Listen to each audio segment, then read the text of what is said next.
Olá, boa noite. Hoje é 4 de novembro de 2024, segunda-feira, está entrando no ar mais uma edição do Dentro da Área. E nesta edição, você vai ver: Rio Grande do Norte pode tomar vaga do Maranhão na Copa do Brasil. Timon e Santa Quitéria empatam sem gols pela Série B do Maranhense. Maranhão é sede da Copa do Brasil de Futsal de Surdos. E você vai ver ainda: tramita na Assembleia projeto de lei do passe atleta. E mais, no quadro Curioso do Esporte, um pouco da história do São José, o peixe-pedra de Ribamar. Tudo isso a partir de agora no Dentro da Área, que está no ar.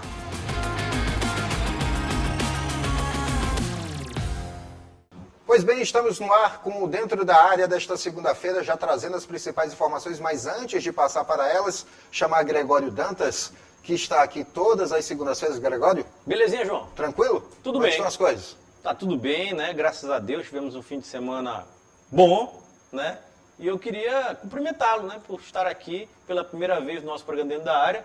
O João, para quem não sabe, faz parte aqui da nossa equipe do Complexo de Comunicação da Assembleia Legislativa, e durante o período de férias, rapaz, nossa amiga Dani Kline, merecidas férias, o João vai estar aqui abrilhantando dentro da área, né, João? O abrilhantando a gente deixa para Dani Kline mesmo, né? A gente vai contribuir naquilo que for preciso. Então vamos lá, meu amigo. Pois bem, a gente vai começar, lógico, tem muitas informações no programa de hoje, mas a gente quer começar falando sobre o Curioso do Esporte. Nosso quadro, né? Nosso quadro, que já é Tradição. Tradição dentro do programa, dentro da área, e que hoje está trazendo uma curiosidade bem interessante, Gregório. Qual é, rapaz?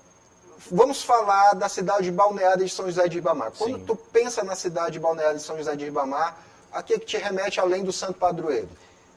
Peixe-pedra. Peixe-pedra. Peixe-pedra ali na orla, na praia. No né? restaurante ali Isso, na orla, com comendo o pé na tudo. areia, né? Pois é. No quadro Curioso do Esporte desta semana, nós vamos saber mais sobre o São José de Ribamar. O Rafael Albuquerque conversou com o presidente do clube, o Paulo Campineiro. Falou sobre a história, a origem, a atuação. Veja como foi.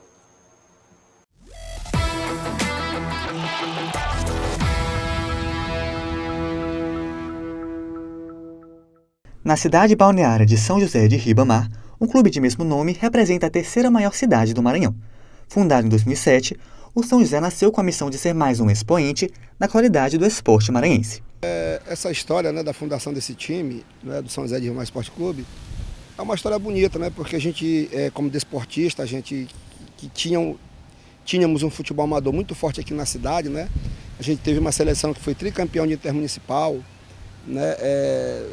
Foram três anos seguidos, né? A seleção de Ribamar foi campeã aqui do intermunicipal, então assim, a gente tinha esse sonho, né? Que a gente um dia pudesse ter um time na primeira divisão. Depois de alguns anos competindo no futebol amador, o clube se tornou profissional no dia 14 de abril de 2007. Uma reunião de vários desportistas, numa final de competição que a seleção participava, que antes era só a seleção que participava do intermunicipal, e aí perguntaram o seguinte: bom, mas essa seleção pode representar o time numa competição oficial? Não. Como é que é? Então vamos criar um time, vamos embora. Aí todo mundo se juntou num restaurante ali na Campina, batendo aquele papo, né? E aí se criou o time profissional, depois de 11 anos, né, obviamente, que se criou o time profissional, que foi em 2007. Foi fundado, né, o prefeito era uma outra gestão, era Luiz Fernando, e aí foi criado o time e ele deu o apoio para participar das competições. Logo após a sua fundação, o clube rapidamente conseguiu acesso para a Série A do Campeonato Maranhense. Em pouco mais de 10 anos, foram 4 semifinais disputadas, se tornando assim uma das potências do futebol no Maranhão. O time teve uma participação boa, né? Que por três anos ficou na 4ª colocação. É difícil, né, para um time que está subindo logo no primeiro ano, participar de um campeonato estadual concorrido, né? Campeonato difícil, como disse, times já acostumados a disputar, já calijados, e o São José ainda ficou. A última foi em 2020, que ficou na 4ª colocação, uma posição privilegiada pelos críticos, né, pelos analistas. A reforma no estádio municipal Dário Santos é um indicativo da ambição do clube em crescer ainda mais. Mesmo vivendo uma fase ruim, a equipe tem grandes sonhos para os anos futuros. Um clube que se tornou símbolo de sua cidade e não cansa de dar orgulho aos seus torcedores. O São José está presente no cotidiano dos moradores. Futebol com raiz, abençoado pelo padroeiro do Maranhão. O sentimento dos verdadeiros desportistas, dos verdadeiros torcedores, ele é muito forte, não é? Porque é um time de futebol onde, como eu comecei a falar no começo da entrevista, que a gente movimentava a cidade, saía 10, 15 ônibus daqui lotado, né, para jogar, quando o São José ia jogar lá no Zinho Santos ou Castelão. Né? E esse mesmo sentimento, né, desse movimento também era com o futebol amador, com a nossa seleção, quando saía para jogar Rosário, Itapecuru, Bacabal, Pinheiro e cidades mais longe. A gente também se unia aqui na época, né, era mais difícil o ônibus, mas a gente saía de Pau de Arara, entendeu? Assim, então o sentimento, ele é muito... Eu até me arrepio quando eu falo assim do sentimento das pessoas, né? Dos verdadeiros, porque tem aqueles que acham o seguinte, que isso não dá certo, que isso não presta, que isso tem que acabar, que isso é despesa, mas isso aí são pessoas que não têm a visão do que eu falei ainda há pouco, né? Do que o futebol, o esporte, né? Ele pode mover uma cidade, né? E pode transformar vidas.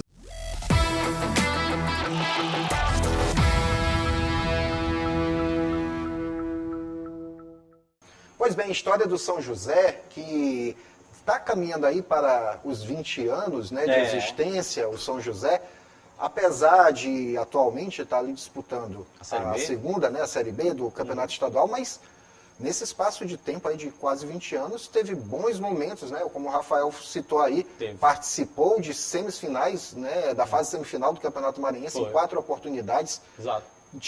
Chegando, como o povo diz, né? São José que, como o João está lembrando aqui, o nosso amigo Rafael conversou com o Paulo Campineiro, presidente do clube, destacou também, é uma equipe ainda recente dentro do cenário futebolístico maranhense, uma equipe desse século, né, do século XXI, uma equipe que surgiu com uma boa ideia. Qual era? Ter um time na cidade de Balneário. Apesar de que, meu amigo João, a gente sabe que o Sampaio, o CT do Sampaio é Ribamar. Eu costumo dizer só o Maranhão e São Luís. Só o Maranhão é São Luís. Exatamente. Porque o CT do Sampaio é em Ribamar, o Paranã é em Ribamar, né? E o Maranhão Atlético Clube não, é no Vinhais aqui mesmo em São Luís. Mas time com origem mesmo na cidade de Ribamar é o São José, o Peixe Pedra, né? E surge com essa boa ideia de ter um clube em outra cidade da região metropolitana de São Luís, que é São José de Ribamar, que é a cidade de Balneário, polo turístico, né? Um polo cultural aqui da cidade de São Luís, que inclusive, logo depois da sua fundação, ganhou de presente um Moropóia, no estádio, não foi, senhor João? Exatamente, que hoje está passando por uma boa reforma. Mas estava completamente abandonado. Ficou muito tempo. Teve até uma época que teve uma fogueira, rapaz, uma queimada dentro do Moropóia. Então passa por um processo de recuperação hoje o Moropóia. Já tive a oportunidade de assistir jogo lá, de cobrir jogos lá no Moropóia. É uma excelente praça esportiva e acredito que com o retorno do Moropóia o São José vem mais fortificado. É claro que a atual situação do São José não é boa. O São José vive uma segundinha do futebol maranhense, vive uma segundinha que inclusive não consegue nem ficar entre os 2 primeiros do seu grupo. Está muito complicado até em termos de classificação para a segunda fase da competição, mas a gente torce pelo sucesso do clube, que o clube se recupere e volte aos momentos de glórias que teve, como você mesmo lembrou, 4 vezes numa semifinais de Campeonato Maranhense. A gente lembra que o São José, ele surgiu com força dentro do futebol maranhense, ao mesmo tempo que o IAP, JV Lideral, lá de Imperatriz, chegaram 3 forças grandes, né? E foi o único que aos poucos foi resistindo. Hoje em dia está o IAP aí também disputando novamente, voltando, né? Tentando se recuperar. Né? Mas não é, como tu falaste, não é bom o momento do São José. Mas pode isso aqui melhor. Afinal de contas, já revelou bons nomes, né? Exatamente. O São José é uma equipe que já revelou bons nomes. Boa lembrança sua, viu, João? Que o São José surge ao mesmo tempo do IAP, ao mesmo tempo do JV Lideral. O IAP até conquista, né, título estadual. Exatamente. Naquele cenário daquele momento ali do esporte maranhense. E o São José consegue se manter. Agora o IAP está passando por um processo de recuperação também, ao mesmo tempo que o São José, só que o IAP está melhor do que o São José. Certo. E está tramitando aqui na Assembleia Legislativa do Estado do Maranhão um projeto de autoria do deputado Júnior Cascaria que visa dar gratuidade no transporte público para atletas e para-atletas. Acompanhe. Esse empreendedor, que atua em uma ONG voltada para o desenvolvimento de jovens no esporte, compartilhou a realidade enfrentada por muitos alunos. Segundo ele, diversos atletas precisam percorrer longas distâncias para participar dos treinos. Nós tivemos uma experiência também triste de 2 atletas nossas, irmãs gêmeas, que muito talentosas também, muito promissoras, e que conseguimos um lugar para treinar para elas, um lugar um pouco mais, uma estrutura melhor, mas elas começaram a faltar muito nos treinos, o que dificultou o desenvolvimento delas. E uma das razões pelas quais elas faltavam bastante, não só elas começaram, por exemplo, a perder peso, e devido à questão alimentar em casa, adoeciam muito, mas faltavam muitos treinos também devido a não ter passagem. Por vezes elas comentaram comigo essa dificuldade de não ter passagem, pediam carona, e a gente algumas vezes tentava ajudar, mas nem sempre era possível ajudar essas garotas, Infelizmente, elas acabaram abandonando a prática esportiva, do basquetebol. Para ajudar a mudar essa realidade, está em tramitação na Assembleia Legislativa do Maranhão um projeto de lei que garante gratuidade no transporte coletivo para atletas e para-atletas de diversas modalidades esportivas e que estejam regularmente registrados em federações. É o que prevê o projeto de lei 432 de 2024, proposto pelo deputado estadual Júnior Cascaria. É um projeto Passe Livre Atleta, é para toda modalidade esportivas, aqueles que estejam registrados nas suas respectivas federações, porque o nosso jovem precisa de incentivo. E tenho certeza muitos não praticam porque não têm o seu dinheiro para pagar o seu transporte. Então, é um projeto que eu tenho certeza que a casa vai aprovar, que vai incentivar os nossos jovens a praticar muito mais esportes, que ele tenha direito ao passe livre, usando a sua carteira de atleta, para que ele possa concorrer e participar de várias competições em todo o estado do Maranhão.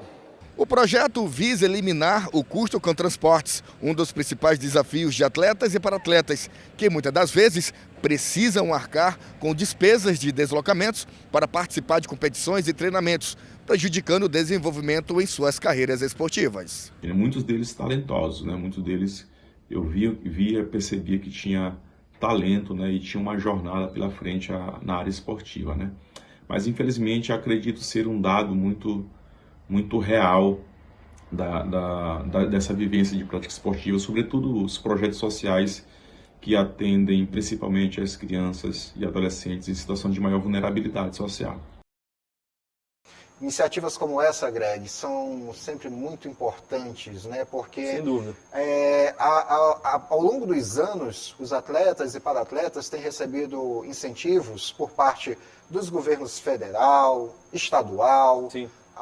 Municipais, onde os municípios têm essa possibilidade de fazer esse benefício.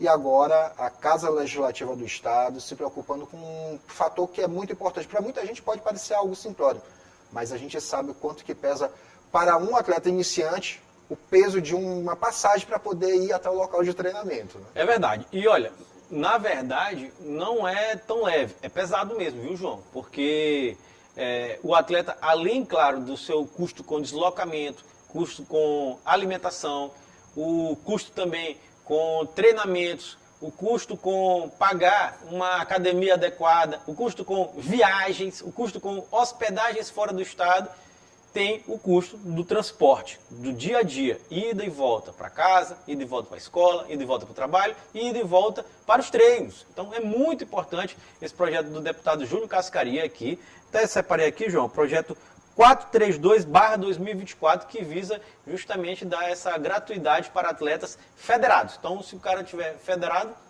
ele vai ter este benefício, que é o Bolsa é um tipo de Bolsa Atleta. Passe livre atleta. É um Vale Transporte Atleta. Isso, Vale Transporte Atleta. A gente estava, inclusive, agora recentemente aqui em São Luís, aprovando, através do plebiscito Passe Livre Estudantil, que, claro, vai passar por todo o trâmite da Câmara Municipal de São Luís, depois tem uma questão com o prefeito, mas a Assembleia, pelo deputado Júnior Cascaria, se antecipa para quando fala dos atletas. Boa iniciativa, bem legal, aprovado.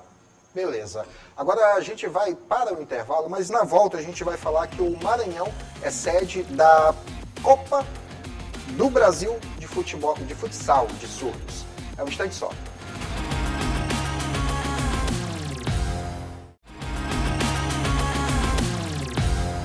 Já estamos de volta e vamos mostrar o treino de uma galera que encontra uma certa dificuldade na hora de desenvolver as suas atividades dentro do esporte que criou. Nós estamos falando dos atletas de bocha adaptada, que treinam por conquistas, pela saúde e também pela inclusão. Uma bela reportagem que você vai ver agora. No ginásio de treinos, o ambiente é de foco e superação. Atletas de bocha adaptada se reúnem para mais uma sessão intensa, onde o esforço é visível a cada movimento. A mobilidade e o transporte são fundamentais para que esses atletas possam continuar participando dos treinos, e o apoio do programa Travessia torna essa rotina possível.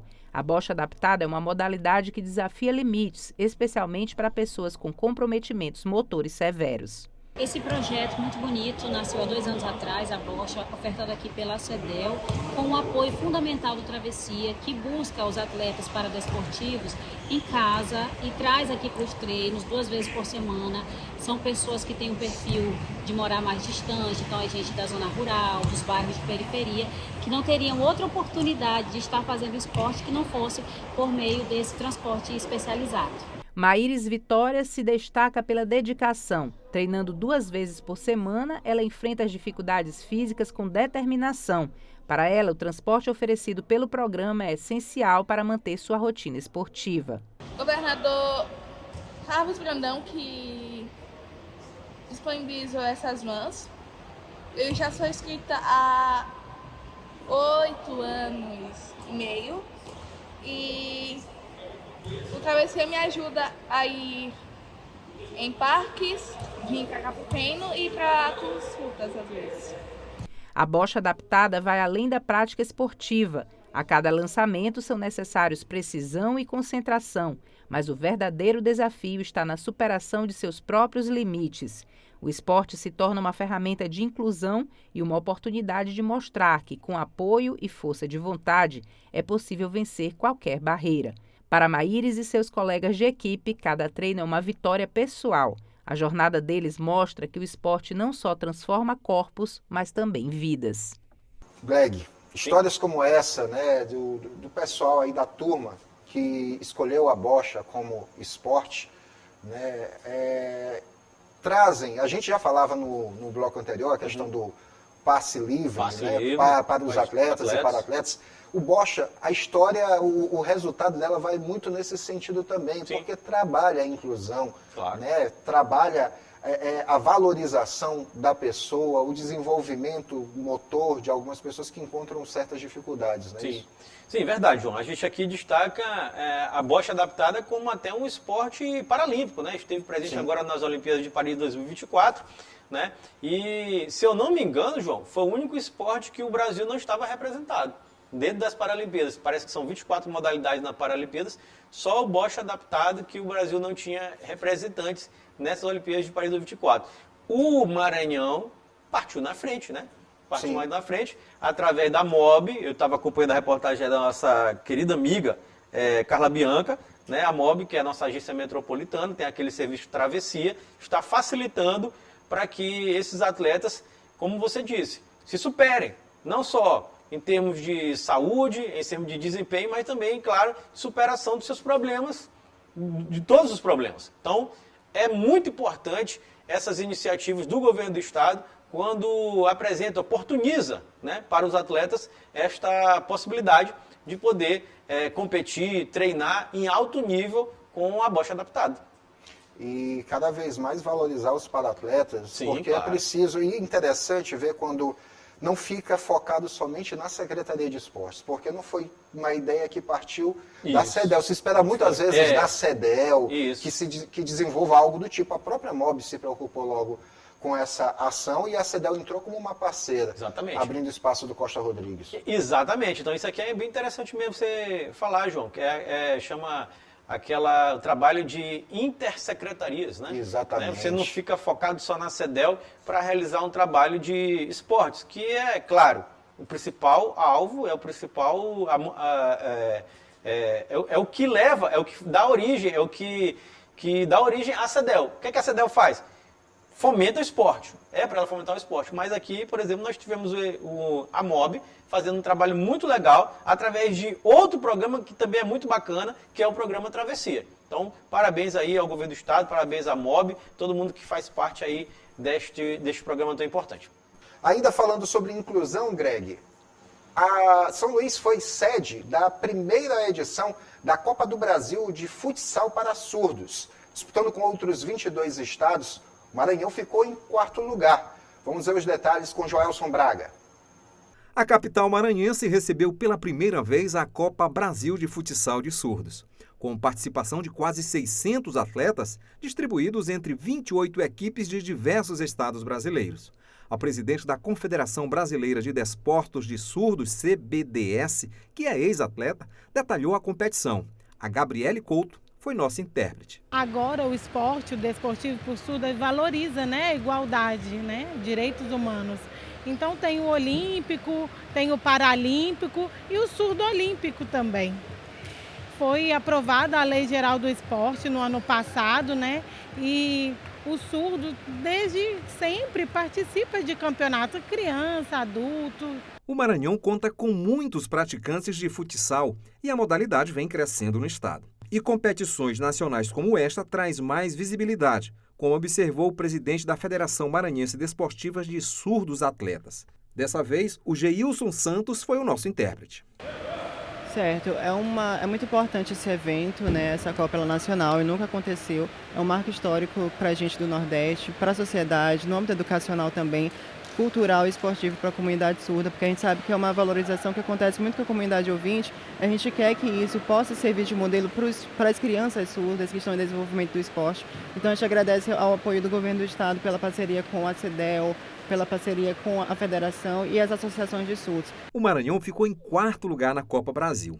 O ala da equipe maranhense comentou a participação do time anfitrião. Dessa vez, o Geilson Santos, mais uma vez, é o nosso intérprete.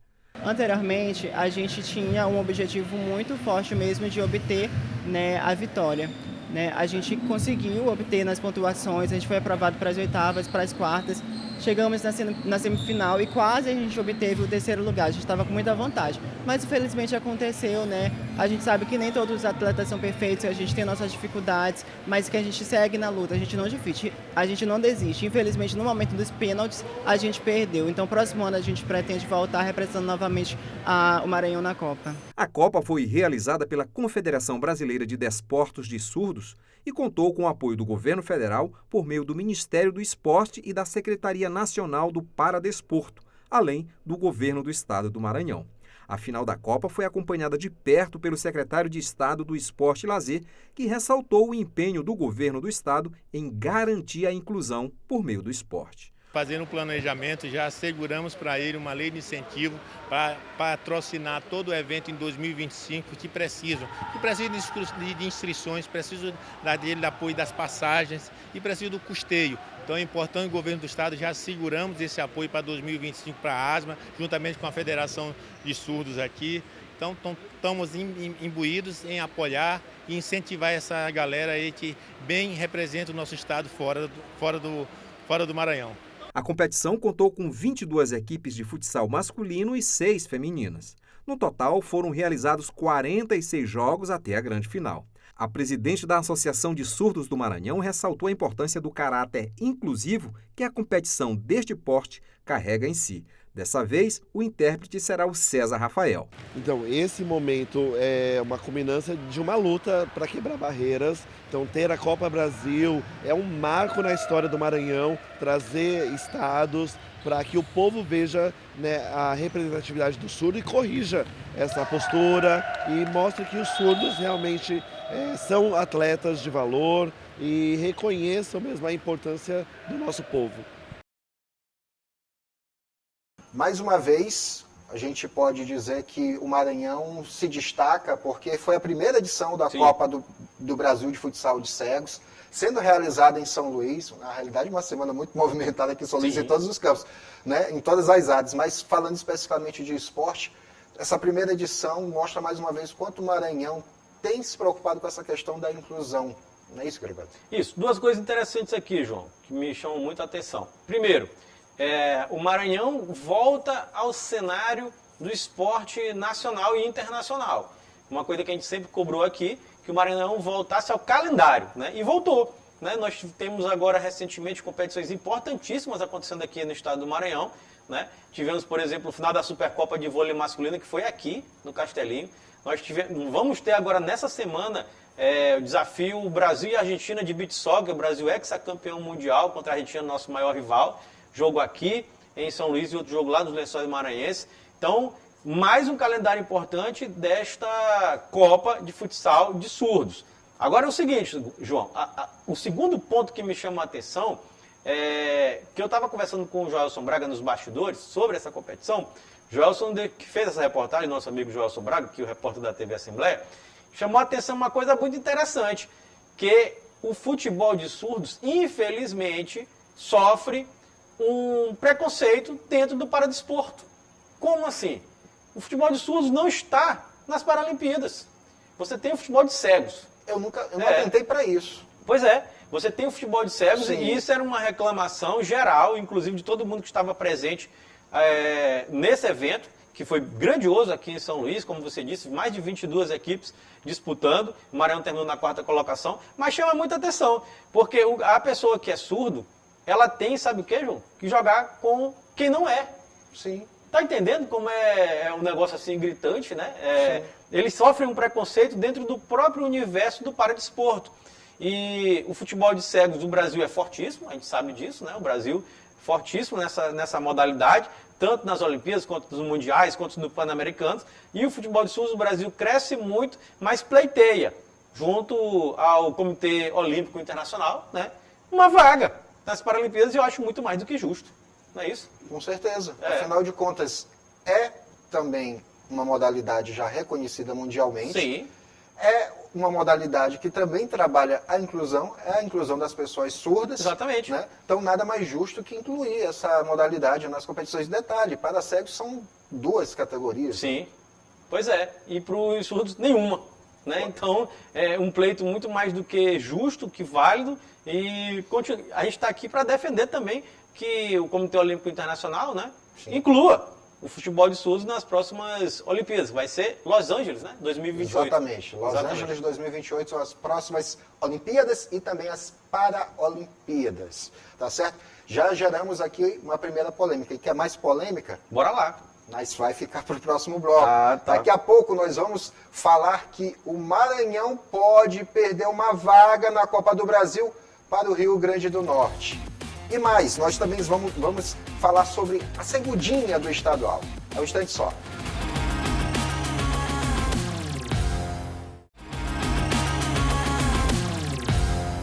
Estamos de volta com Dentro da Área, agora destacando o futebol local, o futebol estadual. Segunda divisão está em andamento e Timon e Santa Quitéria jogaram neste final de semana e empataram sem gols pela segundinha. Com o resultado, o Timon chegou aos 8 pontos no grupo A da competição, que tem o Real Codó como líder com 10 pontos somados. O Santa Quitéria chegou somente ao seu 2º ponto dentro da competição. Gregório, vamos lá. Segundinha. Sim. Já está em andamento. Começou com polêmica, com desistência. O pessoal lá do grupo, né, do grupo 2, do grupo B, já entrou. Todos os outros entraram com 6 pontos. 6 pontos. Né? E a segundinha vai desenvolvendo, mas parece que não empolga. Uma partida dessa, né, que deveria os atletas se empenharem um pouco mais, tem vaga na elite do estadual, mas sem gols o empate.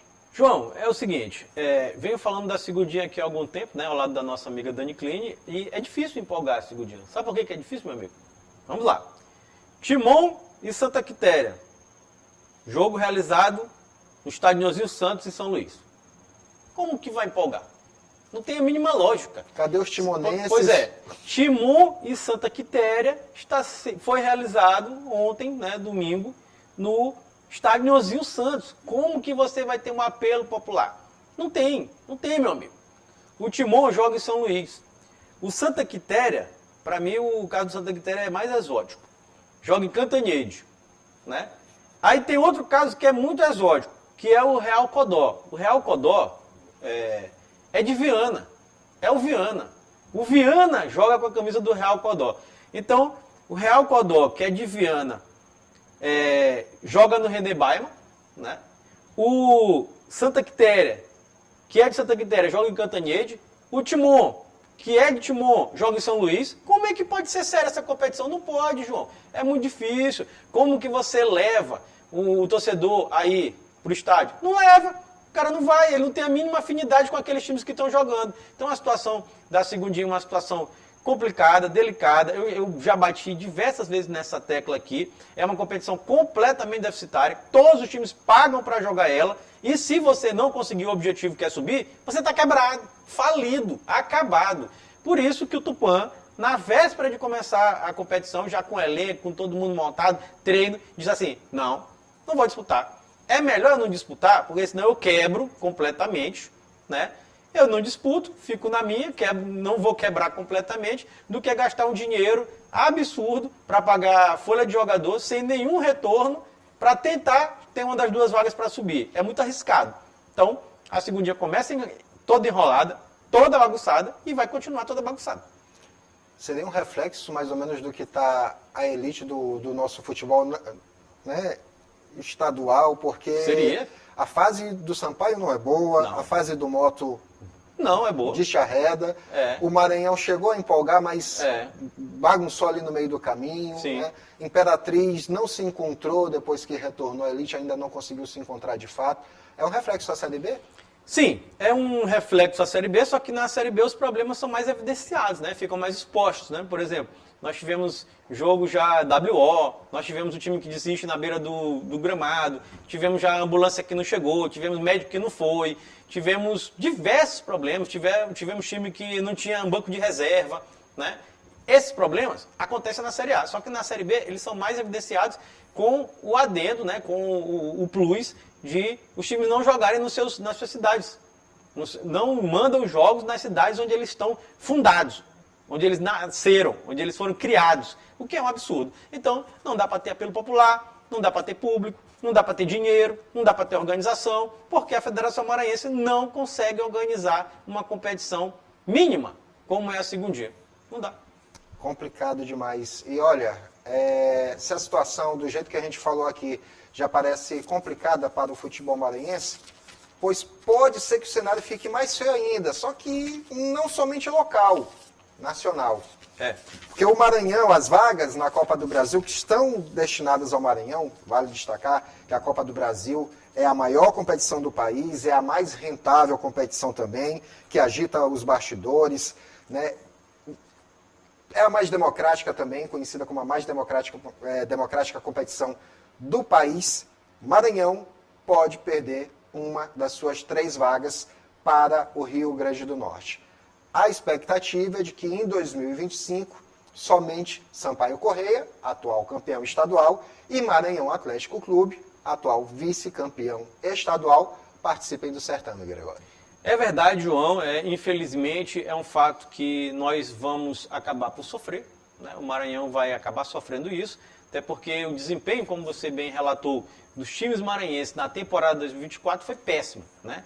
Nós tivemos um Moto e o Maranhão jogando a Série D do Campeonato Brasileiro. Moto e Maranhão na Série D do Campeonato Brasileiro. O Moto, primeiro, fez uma vergonha colossal.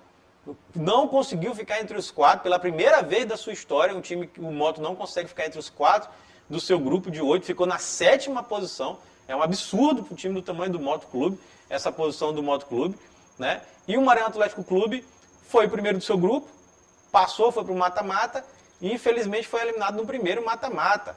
Ou seja, fez uma competição abaixo do que a gente se esperava. Né? A gente esperava, porque ano passado perdeu só no mata-mata do acesso.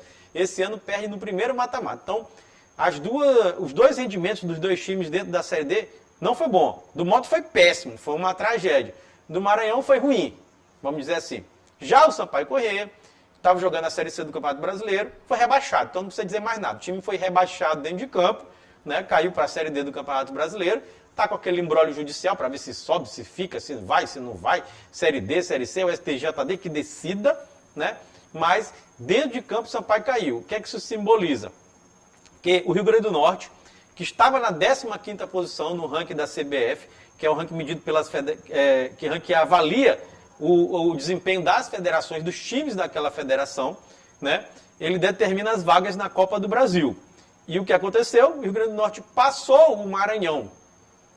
É claro que o ranking ainda não foi divulgado, ele é divulgado quando termina a Série A do Campeonato Brasileiro. Quando terminar a Série A do Campeonato Brasileiro, esse ranking será divulgado e o Maranhão vai ter, João, perdido a 14ª colocação para o estado do Rio Grande do Norte. O Rio Grande do Norte automaticamente vai ganhar uma vaga a mais na Copa do Brasil e a gente vai perder.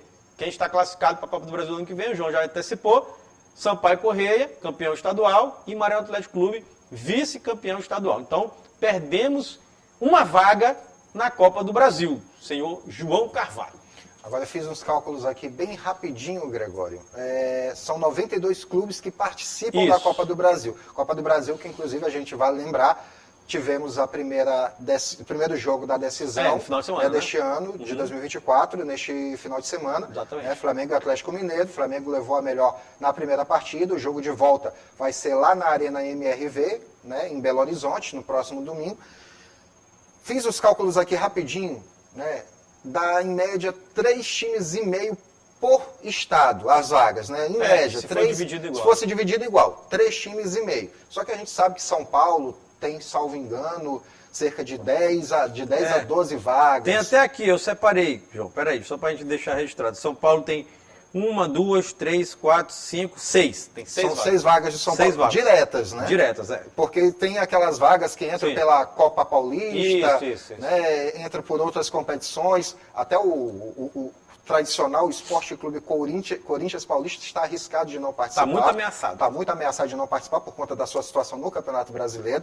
Se não recuperar, pode não participar. Mas, enfim, são em média 3 vagas e meia para cada estado, né? A gente sabe que São Paulo tem mais, Rio de Janeiro tem mais, Minas, Rio Grande do Sul, que são estados com futebol mais tradicional. Sim. Mas estados como Maranhão, Rio Grande do Norte, Sergipe, Amapá, Tocantins, que possuem ali entre 2 e 3 vagas. Roraima, precisam lutar. Eu acredito que tem estado que tem somente uma vaga. Não sei se existe realmente, mas tem estado que tem somente uma vaga. Ou não. O mínimo são 2 vagas. Isso. E aí o Maranhão fica nesse quadro de mínimo.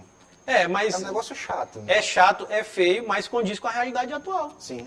Condiz com a realidade atual, muito merecidamente o Maranhão vai perder essa vaga. E é merecido, porque os times desempenharam muito mal nessa temporada 2024, como eu acabei de relatar. Tem um dado interessante, João, que é o seguinte: o Motoclube, por exemplo, estava aguardando esse ranking da CBF. Por quê? Para o torcedor do Moto entender aqui, a torcedora do Moto entender em casa.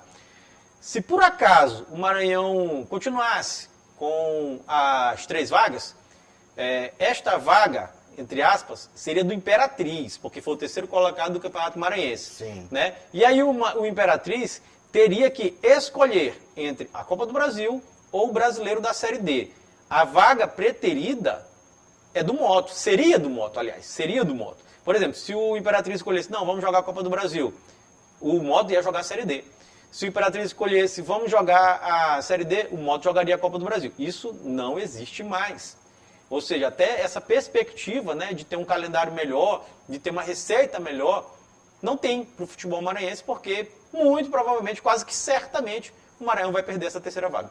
Para a gente não estourar mais o tempo ainda, é bom frisar que para recuperar essa vaga, isso, lógico, depende do desempenho conjunto de todos os clubes. No ano que vem. No ano que vem, mas acima de tudo daquele que está melhor ranqueado. Ou seja, o torcedor do Moto, para ver o seu time na Copa do Brasil, tem que torcer para o Sampaio, né, se recuperar dentro do futebol nacional, voltar para uma Série C, porque é o melhor ranqueado do Maranhão. Exato, né? Exato. Por exemplo, ano que vem o torcedor do Moto só tem o Campeonato Maranhense para disputar, e a pré-Copa do Nordeste. Vai ter que torcer pelo sucesso do MAC, pelo sucesso do Imperatriz e pelo sucesso do Sampaio. Exatamente. Porque aí o ranking da Federação Maranhense sobe e a Federação pode passar o Rio Grande do Norte e voltar a ter essa 3ª vaga. Tá certo. Gregório, finalizamos. Finalizamos o programa de hoje, João, e eu quero deixar aqui registrado os nossos canais de interação, né? Tem o nosso site, que é o al.ma.leg.br/TV. Tem também o nosso WhatsApp, que é o 3269-3028. o nosso WhatsApp que está passando aqui embaixo da sua tela. E eu queria lembrar, João, que o nosso programa tem reprise. O Dentro da Área tem reprise. Toda terça-feira, às 7h30 da manhã e também às 2h da tarde, meu amigo João Carvalho. Lembrando também que o programa completo, todas as matérias, tudinho bonitinho, você encontra no YouTube da TV Assembleia. Lá você pode comentar, curtir e compartilhar com seus amigos. É isso aí. O Dentro da Área vai ficando por aqui. Você pode depois indicar o seu amigo para poder ver lá no nosso canal no YouTube ou assistir uma das nossas reprises nesta terça-feira, para ele refletir junto a situação do esporte maranhense. Ficamos por aqui. Forte abraço para você. Até mais.